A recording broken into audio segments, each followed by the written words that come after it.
கார்த்திகை பாலா கந்தா கதிரவன் காலை எழுந்தான்.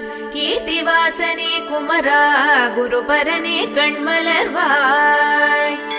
அரும்பிய மலர்கள் கொண்டு அமரர் வந்து நின்றார். ஆறுபடை வீடுடையாய் அழகா கண்மலர்வாய். தைப்பூச பால் குடங்கள் தையலார் கொணர்ந்தார்.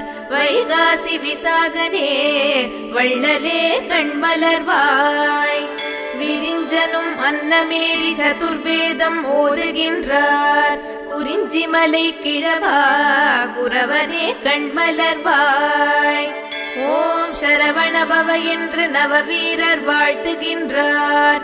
சரவணபவ குகனே ஷண்முகனே கண்மலர்வாய். ஆறுமுகம் காண வேண்டி ஆதிசிவம் வந்தாரே. ஏறுமையில்